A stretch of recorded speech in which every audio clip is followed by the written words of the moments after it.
여러분, 우리 추임새라고 우리가 국악에서 이렇게 말하고 있는데 제가 한번 해보겠습니다. 얼씨구. 네. 이게 여러분이 얼씨구 하면 절씨구 해줘야 돼요.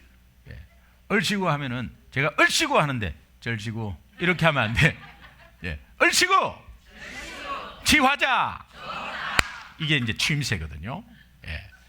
근데 이 추임새가 우리 한국은 이렇게 서로 국악에서 이렇게 서로 소리꾼을 이렇게 북돋우고 그 힘을 북돋우고 하는데 영어는 또 어떻게 할까?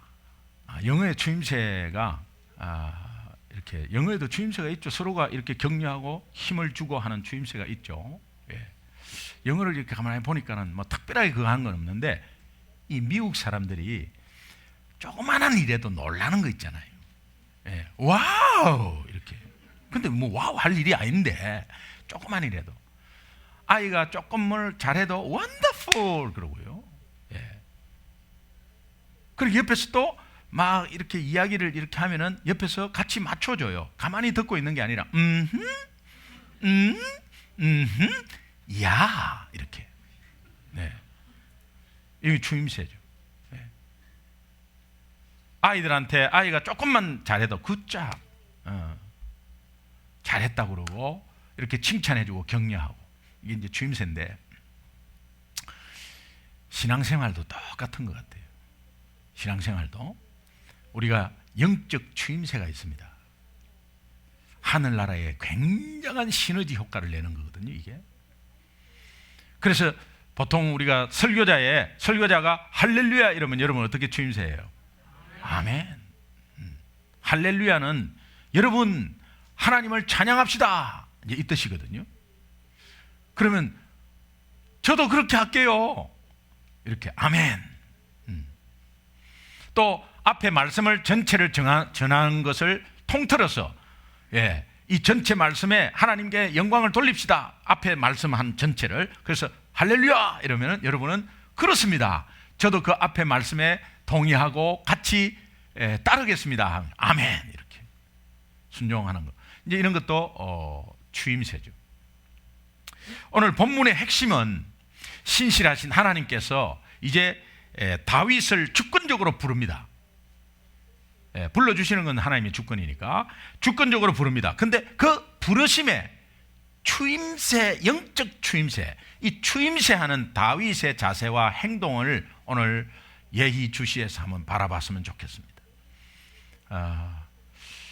오늘 이 시간에 우리도 하나님이 우리를 부르셔서 오늘 이 자리에 앉아 있는 줄로 믿습니다. 그렇다면 내가 하나님께 부름받은 사람으로서의 영적 추임새는 마음은 활짝 열고 여러분이 아멘으로 화답하며 다시 한번 이 예배를 통해서 하나님께 귀한 영광을 돌리되 또 예배의 결단을 생활 속에 적용하고 이런 것들이 이제 추임새가 되겠죠. 하나님이 오늘 우리가 이 짧은 시간에도 추임새함으로 인해서 우리의 인생을 정말 날개를 다는 비상하는 그런 인생으로 만들어 줄 줄로 믿습니다.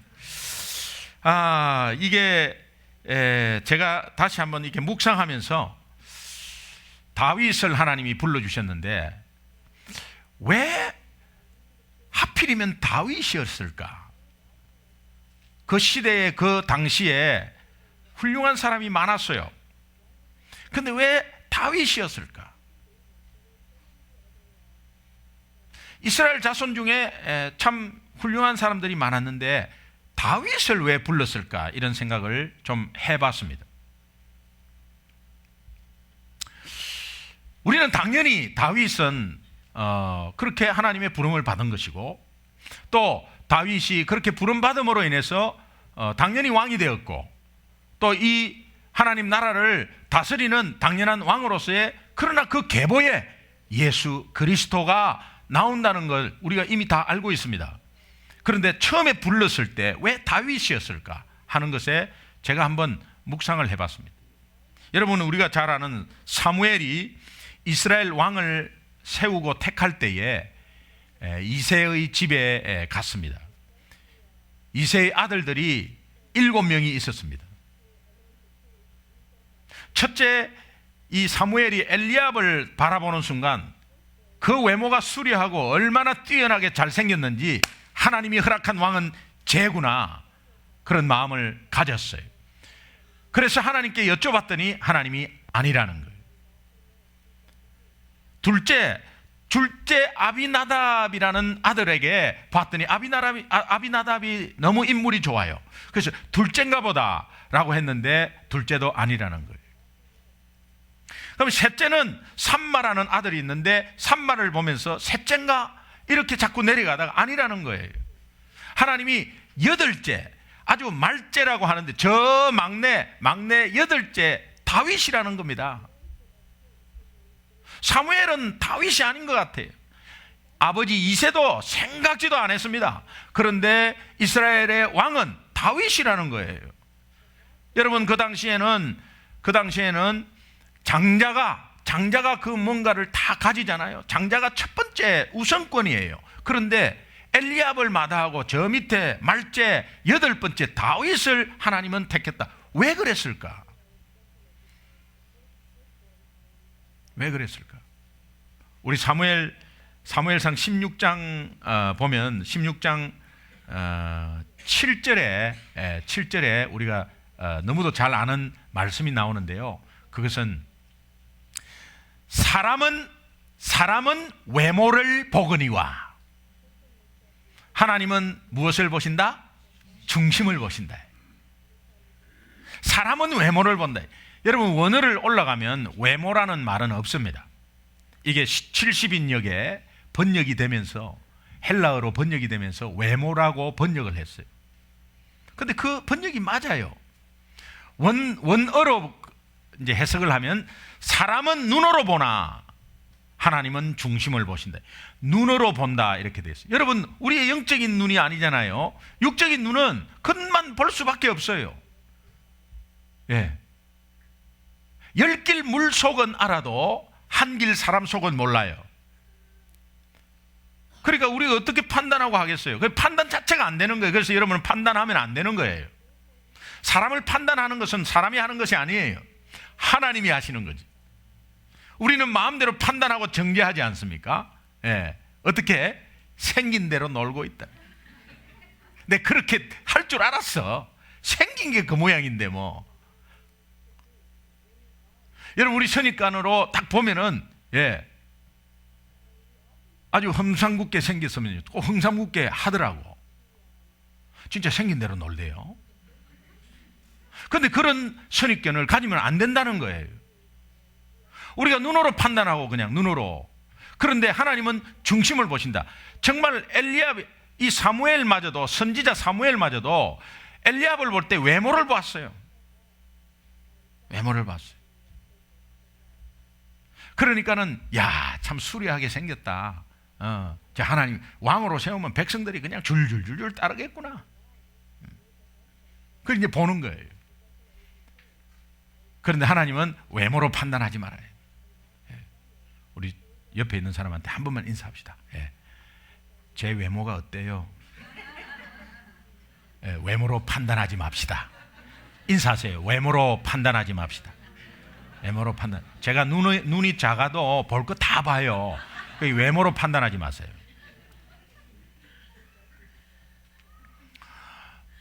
또 외모를 또 누가 거론한다고 상처받지 마세요. 그것은 여러분은 중심은 하나님이 아세요. 우리의 진실은 하나님이 아신다. 그러니까 다른 사람이 어떤 소리를 해도 이렇게 좌우되지 마세요. 하나님이 내 중심을 알고 내 연약함을 알고 또 사실 문제가 있다 하더라도 내 연약함을 알잖아요. 하나님이 내 연약함을 알고 있기 때문에 사무엘 16장을 보면서 이새의 아들이 첫째부터 일곱째까지는 모두 집에 있었는데 하나님이 그 중심을, 다윗의 중심을 어디에서 봤느냐? 다윗은 들판에 나가서 양을 지키고 있다는 거예요. 형들은 다 집에 있었어요. 근데 다윗은 거기에서 먹고 자고 했어요. 다윗이 굉장히 어린 나이였어요. 소녀 다윗이었어요. 어린 나이였어요. 소년 다윗이었어요. 많이 돼봤자 한 서너 살, 5살 됐을 거예요. 그런데 그 어린 아이가 거기서 먹고 자고 하면서 양을 지킨다. 아버지가 분명히 양을 치고 양을 지키라고 형제들한테 다 이야기했을 거예요. 얘가 막내라서 힘이 없어서 그랬겠나. 다윗은 내 마음 생각에 그 중심에 아버지의 재산이 없어지면 안 되는 거예요. 그래서 아버지 재산을 지키기 위해서, 또 양 한 마리가 밤에 어떤 짐승이 와서 물어가면 안 되잖아요. 그리고 꼴을 잘 먹여야 되잖아요. 거기에 성실함이 있었어요. 다윗의 중심이 성실한 사람이었어요. 성실한 사람. 우리 모두의 이름은 김성실, 박성실, 최성실이 됐으면 좋겠어요. 하나님 앞에서는 정말 성실한 사람이 되어야 된다. 하나님이 그 중심을 보시는 거예요. 그 중심을 보시는 거예요. 그래서 다윗을 하나님이 그것을 보면서 사무엘이 겉으로 보는 그 판단보다도 다윗이 들판 양우리에서 그 양을 치고 있다는 이 자체를 귀히 보셨어요. 우리가 잘 아는 사무엘 17장을 보면 다윗이 골리앗을 물리치는 장면이 나옵니다. 골리앗을 물리치는 장면을 어떻게 기회를 다윗이 포착을 했겠어요? 그 기회가 왜 왔겠어요? 아버지 이새는 다윗을 거들떠보지도 않았습니다. 그런데 사무엘이 와서 하나님이 그 이스라엘로 왕으로 삼겠다는 그 말을 함으로써 이새의 눈이 번쩍 뜨였습니다. 중심을 보시구나. 나는 외모를 보고 그냥 내 막내 아들로만 봤지 하나님은 중심을 보셨구나. 그래서 그 중심을 가지고 이 아이를 예의주시해서 바라봤어요. 거기에 하나님의 선택한 가장 큰 이유는 성실이어서, 성실. 그래서 다윗을 불렀어요. 다윗아, 이리 와봐라. 형이 지금 전쟁터에 있는데 너 도시락 심부름을 좀 해야 되겠다. 그래서 이 도시락을 좀 가지고 형에게로 가라. 전쟁터에 그 어린아이를 어떻게 내보내겠어요?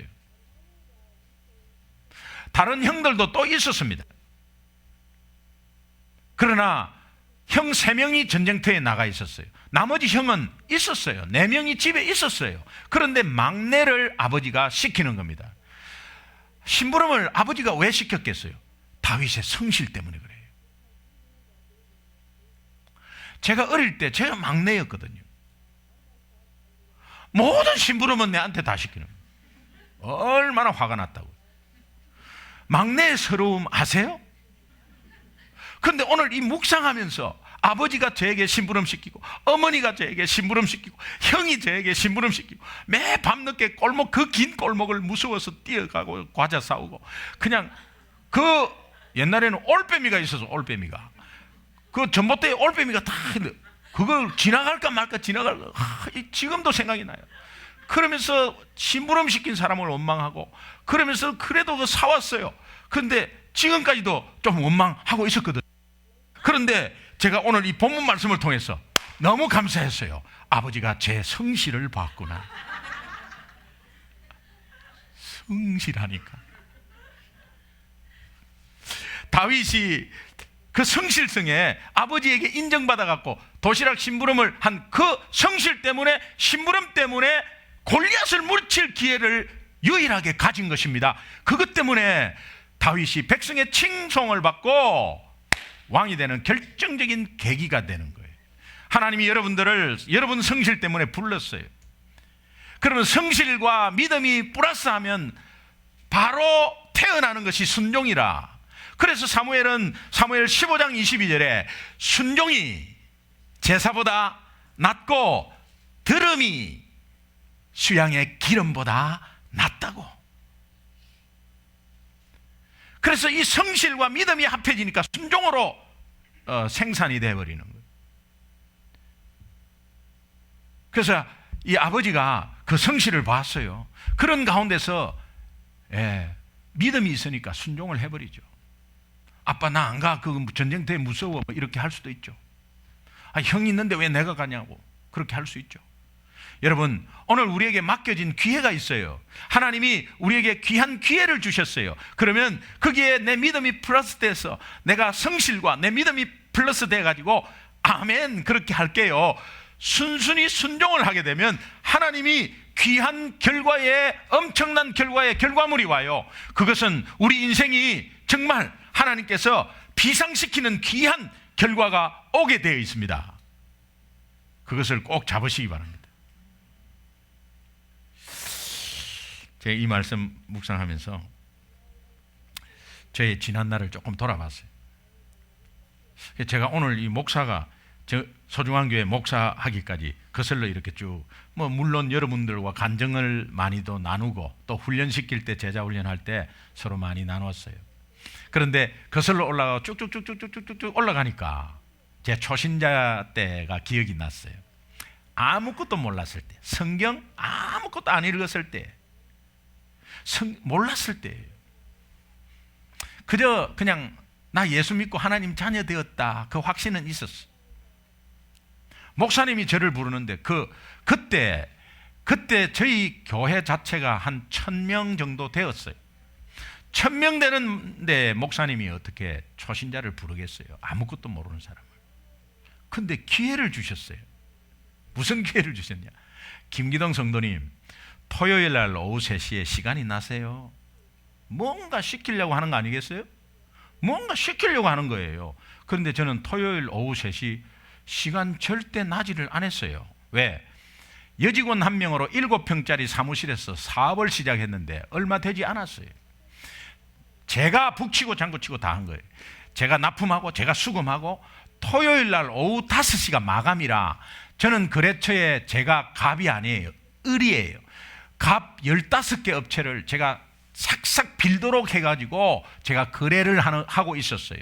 그런데 거기에서 모든 일주일 거래가 토요일 5시까지 마감해서 팩스로 막, 지금 같으면 이메일이 있고 이런데요. 그때는 팩스로 다 보내줘가지고 거기에서 또 다시 맞춰보고 이렇게 해야 됩니다. 그러니까 갑 회사에서 저희가 팩스 들어오기를 기다리고 있어요. 그러면 그것을 가지고 오케이 돼야 내가 또 집에 가고 이렇게 하는 거예요.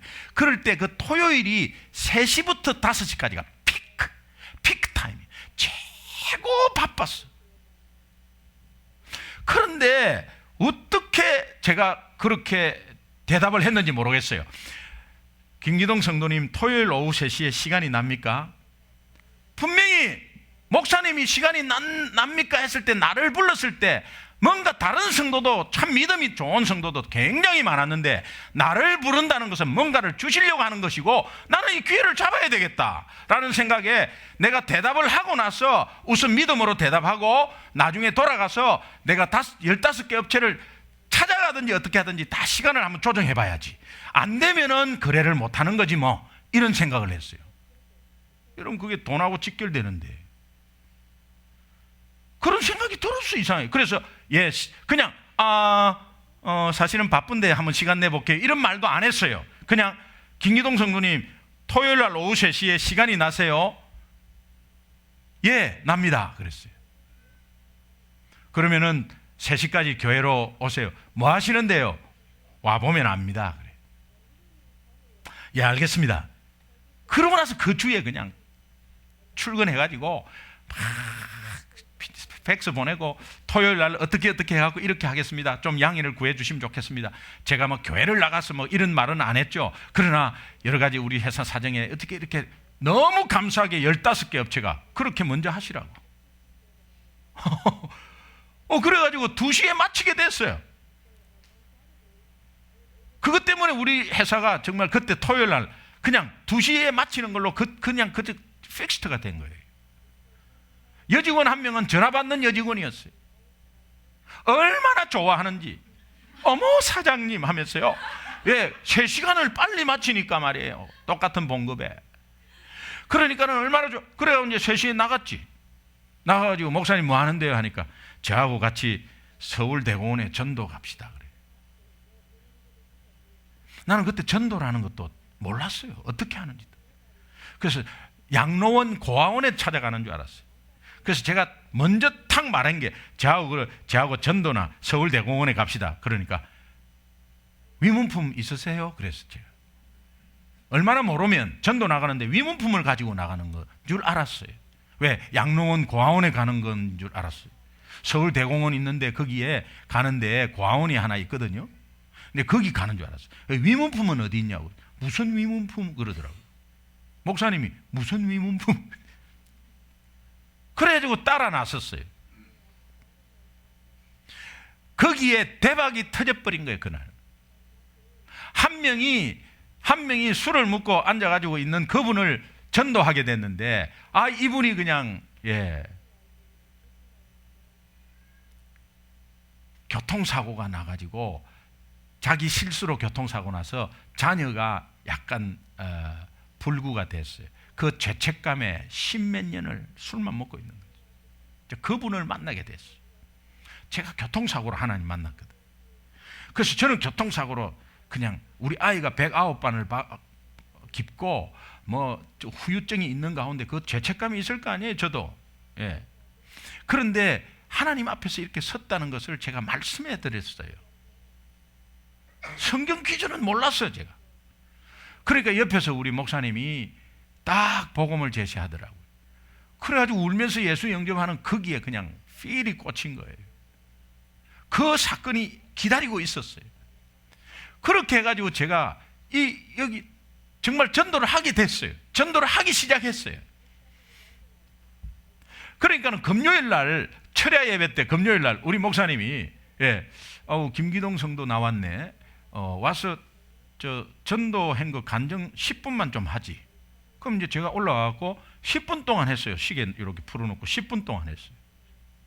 그러고 나서는 또 다음 주 한 2주 지나면 어이구 김기동 성도 왔네.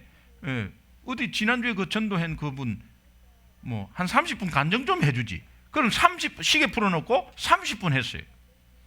그 다음에는 1시간을 허락하셨어요. 1시간 하라고. 그런데 1시간 했어요. 그냥 이야기하듯이 그냥 있는 그대로 이렇게 했어요. 했는데 거기에 우리 권사님 한 분이 아들이 목사님인데 대형교회 목사님이 계셨어요. 권사님이 아들한테 전화한 거지. 네 김기동 요거 꼭 초청해가지고 너 그 교회 한번 꼭 여기 간증 한번 들어봐라. 이래갖고 퍼져나가기 시작한 거예요. 그슬로 올라가면은 오후 3시에 시간이 납니까? 와, 그게 있었어. 그게 그때 제가 만약에 그냥 평상시 우리 똑같이 오후 3시 목사님 사실은 제가 이런 사업을 하는데 굉장히 바쁩니다. 그럼 목사님이 그래도 나오세요 이렇게 하겠어요?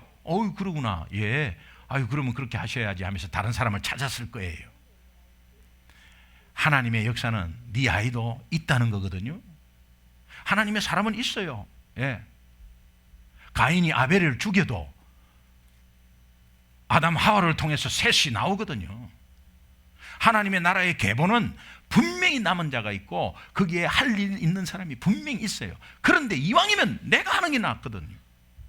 그 축복은 내가 하는 게 낫거든요. 나를 통해서, 우리 집안을 통해서, 우리 가문을 통해서. 그래서 만약에 말이죠. 만약에 이제 또 고집스러운 목사님이 있잖아요. 김기동 성도님, 토요일 날 오후 3시에 시간이 나세요? 제가 이렇게 해서 바쁜데요. 그래서 3시에 꼭 좀 시간 좀 내주세요. 제가 마감이 5시까지라 굉장히 바쁩니다. 목사님 다른 사람 좀 시키면 안 되겠어요? 그래도 꼭 좀 냈으면 좋겠는데. 목사님 그래도 제가 없으면 제가 북치고 장구치고 다 하기 때문에 아직까지는 회사를 좀 살려야 되니까 제가 토요일까지 열심히 좀 했으면 좋겠습니다. 목사님 죄송합니다. 그래도 꼭 좀 했으면 좋겠는데. 그럼 이제 우리 음성이 좀 달라집니다. 목사님, 이렇게 약간 이성적으로 돌아갑니다. 이렇게 목소리가. 목사님, I told you. 이렇게.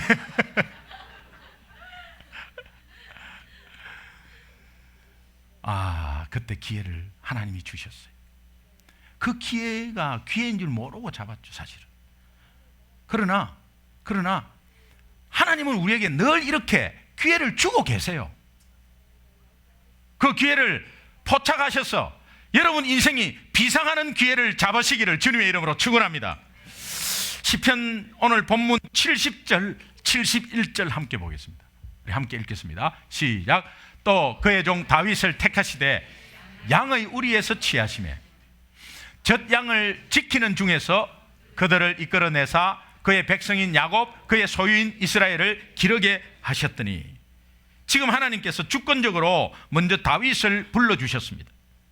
중요한 것은 다윗이 어디에 있을 때 불렀는가, 무엇을 할 때 불렀는가. 양의 우리에서. 하나님이요, 현장을 너무 소중하게 여겨요. 그 현장 속에서 임하는 성실, 굉장히 소중하게 여겨요. 다윗이 집에 있었을 수도 있었죠. 누군가는 그쪽에 아버지가 또 보냈겠죠. 그러나 다윗은 자원하는 마음으로 갔어요. 다른 사람은, 형은 7명은 다 집에 있는데 다윗만 막내라고 간 게 아니에요. 다윗의 중심이 거기에 있었어요. 그래서 양의 우리에 있다는 이 자체가 굉장히 중요한 겁니다. 하나님이 삶의 현장에 맡은 일의 성실함, 이런 것들을 다 보고 계시는 거예요. 하나님께서 오늘 우리 6일 동안에 우리들의 삶의 현장에서 우리를 보고 계십니다. 근데 무엇을 보고 계시냐? 그 중심을 보고 계시는데 삶의 현장에서 성실함을 귀하게 여기신다. 성실함을 보고 계시는 거예요. 그러므로 우리가 하나님이 주어진 귀한 시간, 한 주간 성실하게 살아야 될 줄로 믿습니다. 성경의 인물을 보면 예수님이 부르실 때 삶의 터전에서 이 성실함을 보고 부른 예가 굉장히 많은데 대표적인 예가 베드로입니다. 베드로는 고기 잡는 생업의 현장에 있을 때 예수님이 불렀는데 거기에 누가복음 5장 3절 4절 한번 같이 보겠습니다. 같이 읽겠습니다. 시작. 예수께서 한 배에 오르시니 그 배는 시몬의 배라. 육지에서 조금 떼기를 정하시고 앉아서 배에서 무리를 가르치시더니 말씀을 마치시고 시몬에게 이르시되 깊은 데로 가서 그물을 내려 고기를 잡으라. 여기서 중요한 것이 베드로를 부르실 때에 예수님이 어디에 초점을 두고 부르시냐 한번 생각해 보세요. 그냥 불렀구나 이렇게 생각하지 마시고 어디에 초점을 두고. 베드로는 밤새 그물질 했는데 한 마리도 못 잡았어요. 결과를 보면 예선 탈락입니다. 결과를 보면 주님은 결과를 보는 분이 아니에요.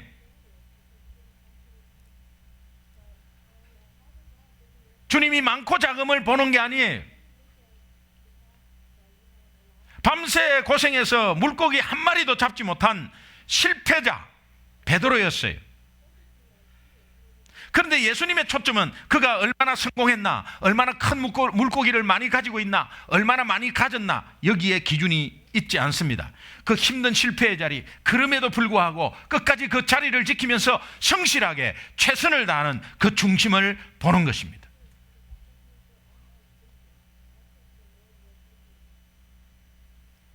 저는 여러분이 베드로처럼 삶의 현장에서 성공한 자리든지 아니면 실패한 자리든지 관계없이 주어진 자리에서 성실히 주어진 일을 임하다가 주님의 부르심을 받는 귀한 복이 있기를 주님의 이름으로 축원합니다. 제가 여러분께 질문 하나 드릴게요. 하나님은 작은 교회 목사님을 귀하게 여기겠어요? 큰 교회 목사님을 귀하게 여기겠어요? 둘 다? 작은 교회. 또 우리는 담임 5,000명 출석하는 교회 목사님 보면은 전부 이러잖아요. 목사님, 이를 하잖아요. 솔직히 그러잖아요. 그런데 15명 개척교회는 콧방귀도 안 끼잖아요. 약간 불쌍하게는 봐요. 고생하겠네. 개척교회, 이민교회, 아이고. 이 정도잖아요. 오늘 우리는 겉만 봐서 그래. 하나님은 그렇게 안 한다. 여러분 솔직하게 한번 말씀해 보세요. 5,000명 되는 목사님이 와서 아이고 집사님 안녕하세요. 집사님 우리 교회 오셨어요. 뭔가 있을까 싶어요. 그런데 개척교회는 안 그렇잖아요. 오늘 솔직한 현실이잖아요. 내가 안 그렇다 해도 그렇잖아요. 네. 지금 저한테 말하는 거 이게.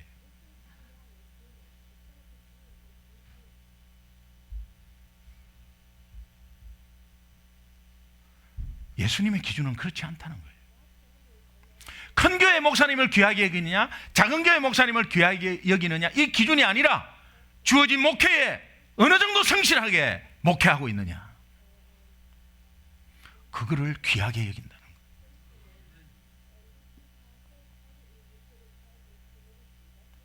여러분이 큰 사업을 하고 작은 가게에 뭐 점원을 하고 하나님 그거 안 본다는 거예요.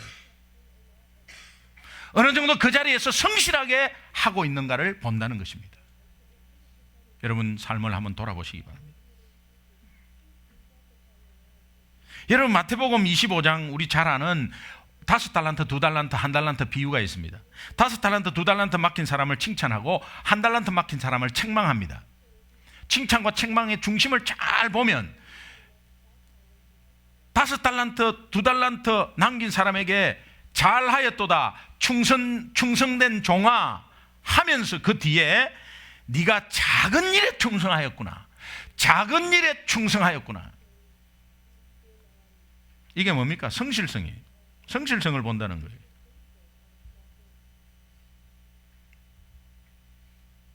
네가 소출을 많이 남겼기에 내가 칭찬하는 것이 아니라는 거예요. 많이 가졌기에 칭찬하는 것이 아니라 그 맡겨진 것이 작은 것이라도 성실하게 잘 감당했구나, 핑계대지 않고 성실하게 잘 감당했구나, 그 말이에요. 착하고 충성된 종아. 1달란트 받은 사람에게 하나님이 저 주인이 왜 책망하십니까? 소출을 적게 남겼다고? 그렇지 않습니다. 우리 마태복음 25장 26절 한번 보겠습니다. 같이 한번 읽겠습니다. 시작. 그 주인이 대답하여 이르되 악하고 게으른 종아, 나는 심지 않은 데서 거두고 해치지 않은 데서 모으는 줄로 내가 알았느냐. 악하고 게으른 종아. 주인이 지금 1달란트를 또 다른 1달란트로 만들지 않았기 때문에 책망한 것이 아니에요. 만약에 1달란트 가진 사람이 뭘 열심히 해보겠다고 하다가 다 까먹어 버렸어요. 그 주인이 책망하겠습니까? 자기가 성실하게 한번 해보려고 했는데 까먹어 버렸어요. 저는 책망하지 않는다고 생각합니다. 주님의 초점은, 이 주인의 초점은 그의 성실성이에요. 그의 성실성의 문제지. 저는 말씀 묵상하면서 이 주님의 음성을, 이 경고의 음성, 책망의 음성을 제가 귀를 크게 열어서 듣습니다. 악하고 게으른 종아.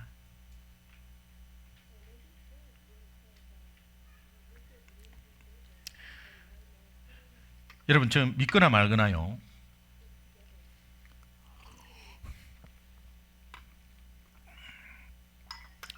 제가 그렇게 악한 사람은 아닙니다. 믿어주세요. 네. 또 여러분도 그렇잖아요. 여러분 뭐 악한 분이 어디 있겠어요?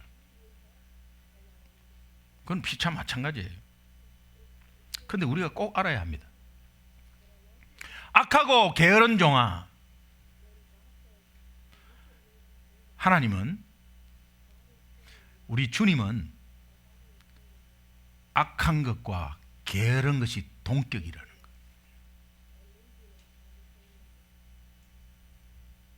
어떻게 생각하세요?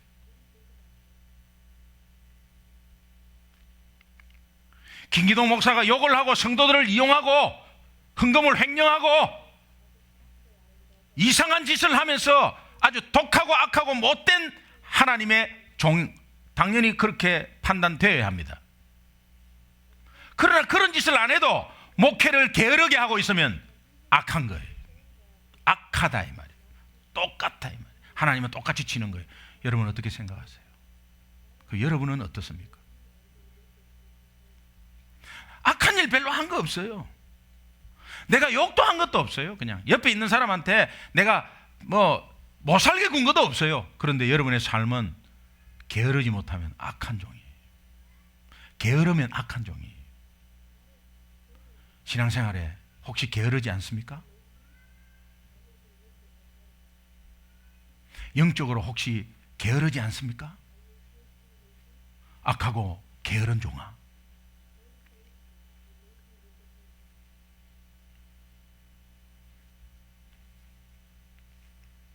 여러분, 우리 주어진 현실에 성실히 한번 정말 부지런히 성실히 적용을 하면, 살겠다고 적용을 한다면 하루 종일 일주일 내내 성실히 살겠다, 잘 안 되죠. 그것은 결단으로 끝나는 거예요. 그러나 하나님이 귀하게 준 일주일에 1시간, 오늘 이 주일 예배, 여러분 이 예배를 하루는 24시간이고요 일주일은 엄청난 시간입니다. 그런데 그 시간에 요 1시간 예배를 드리는 이 예배에 게으르지 않고 이 예배를 기대하면서 예배 속에 감격하면서 이 예배를 성실히 드릴 때 하나님은 착하고 충성된 종아 이렇게 칭찬하신다. 여러분 예배에 적용해서 승리하시기 바랍니다. 그러면 다시 한번 우리가 하나님의 부르심에, 이 부르심의 그 부른 목적은 성실인데, 그러나 그 성실함이 오늘 믿음으로 같이 플러스 되어서 우리가 순종으로 나아가는 그런 삶이 되어야 됩니다. 그러나 그것이 성실한 모습을 하나님이 중심을 보시는데 예배에 대한 성실을 우선 실천하자는 거예요. 제가 지난주에 예배 회복 주님의 소원입니다. 예배 회복이라는 것은 시간 처음 시작할 때부터 정말 또 주일날 정성을 다해서 정말 헌금 준비하는 것부터 토요일부터 마음을 잘 가졌어야 돼. 사실은 토요일부터 마음을 잘 가지셔야 돼. 그래야 그것이 하나님이 성실하게 예배를 준비하는 모습을, 그 중심을 보는 거예요. 우리 좌우로 한 번만 딱 인사합시다. 우리 예배부터 성실합시다. 예배부터 성실합시다. 예배부터 성실합시다. 그게 삶을 성실하게 만드는 거예요. 그게 만드는 거예요. 자, 그 다음에 이제 부름받은 다윗의 이 추임새입니다. 하나님이 주권적으로 우리를 불렀습니다. 그런데 부름받은 우리가 어떻게 반응하고 보답하느냐, 이 추임새 굉장히 중요합니다. 우리가 주목해야 될 하나님의 부르심에 그 반응하는 다윗의 태도를 한번 보면 우리의 큰 도전과 교훈이 됩니다. 72절 마지막 절 한번 같이 읽겠습니다. 같이 읽습니다. 시작. 이에 그가 그들을 자기 마음에 완전함으로 기르고 그의 손에 능숙함으로 그들을 지어. 자기 마음의 완전함, 이 첫 번째는 자기 마음의 완전함입니다. 다윗은 자기 마음의 완전함이라는 것은 아버지 하나님 아버지의 마음을 가졌다는 거예요. 그래서 다윗이 하나님 마음에 합한 자다, 이 말은 다윗의 마음과 하나님 마음이 같다는 거예요. 오늘 성실함으로 우리를 불렀다면 그 부르심에 반응하는 우리의 마음은 하나님 아버지의 마음을 가져야 된다는 거예요. 하나님 아버지의 마음은 무엇입니까? 하나님 아버지의 마음은 아이 잃어버린 부모의 마음과 똑같은 거예요. 여러분 10초나마, 아니 1시간이나 남아 아이 잃어버린 기억들이 있을 거예요. 아이들을 키우다 보면 아이 잃어버린 기억들이 있을 거예요. 혼비백산되어서 찾아다닙니다. 저도 우리 딸 3살 때에, 제 딸 3살 때에 잃어버렸어요. 하루 종일 잃어버렸어요. 그거는 유괴였습니다. 기적적으로 밤 12시 넘어 찾았습니다. 버스로 20분 거리에 정류장에서 발견이 되었어요. 그걸 찾았어요. 정말 기적적으로 찾았어요. 그 뒤부터 스포츠 신문에 미아를 찾습니다. 옛날에 그런 일이 없을 때는요, 미아를 찾습니다. 신세계 백화점에서 잃어버렸다, 서울역 앞에서 잃어버렸다. 저는 부모부터 욕했습니다. 6.25 사변도 아니고 뭔 애를 이렇게 관리를, 쇼핑에 눈이 어두워가지고 마샬 같은 데서 물건 하나 건지려고 정신 못 차리다가 그냥 애 잃어버리는 거예요. 그러니까 부모 욕을 한 거예요. 부모 욕을. 그런데 제가 그 상황을 경험하고 스포츠 신문에 미아를 찾습니다 라고 하는 모습을 딱 보는 순간, 아이고 이 부모님 혼비백산 됐겠구나, 재산 다 털었겠구나, 아이고 7년 12년 됐네, 이거 어떡하냐 이거. 그러니까 그 부모의 마음을 아니까요, 내가 그 마음을 가지고 전혀 모르는 애인데 동참하고 싶더라고요. 그래서 미아찾기에 그때부터 인벌브를 한 거예요.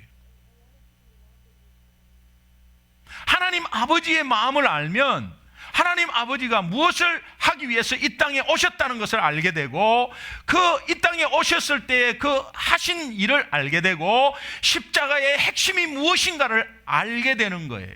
이것이 자기 마음의 완전함이라는 겁니다. 다윗은 복음을 알았어요. 하나님의 사랑을 알았어요. 하나님의 마음을 알았어요. 그는 하나님의 마음에 합한 자였어요. 정말 우리가 부름을 받았다면, 주권적으로 부름을 받은 것을 인정하고 억셉트한다면, 오늘 우리의 마음이 누구의 마음이 돼야 된다? 하나님 아버지의 마음이 돼야 된다.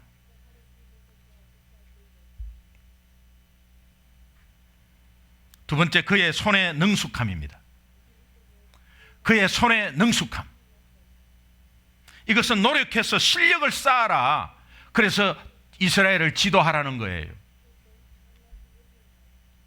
여러분, 기쁨과 감사, 아니 기쁨은, 구원은 은혜로 받는 거라 그랬죠. 그런데 기쁨은 내가 쟁취한다고 그랬죠. 쟁취하는 거라고, 내가 찾아 먹는 거라고. 어려운 환경 속에서도 그 속에서 하나님의 비밀, 하나님의 섭리를, 하나님의 주시는 기쁨, 하나님의 주시는 훈련을 바라보면서, 십자가 바라보면서 그 어려움을 이기는 것은 내 노력이에요. 신앙의 훈련이에요. 실력을 쌓는 거예요.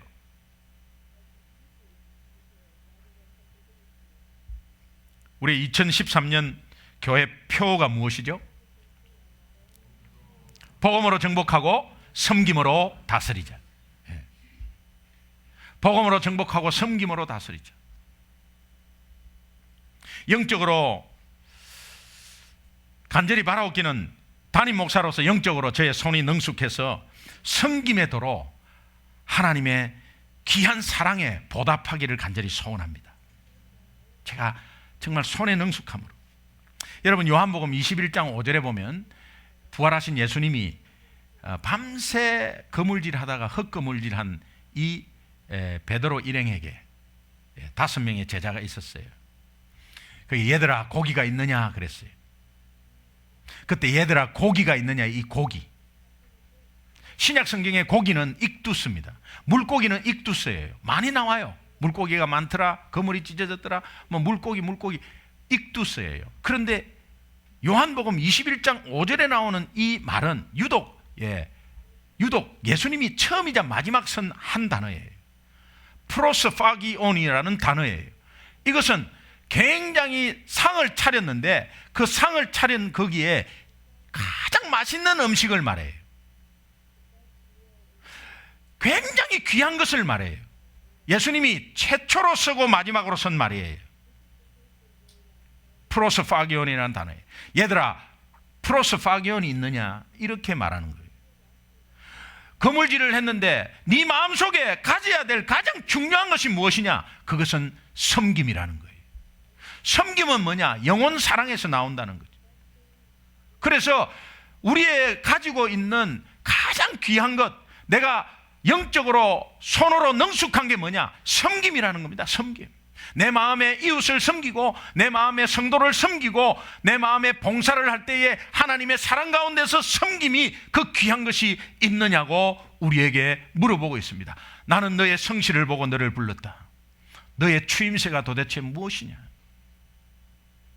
하나님 아버지의 마음을 갖는 거와, 그 아버지의 마음을 갖는 거와, 그러면서 이웃을 섬기고 이웃을 세워주고 이웃을 칭찬하고 하는 그런 행동과 태도가 우리에게 추임새로 필요하다는 거예요. 믿으시면 아멘.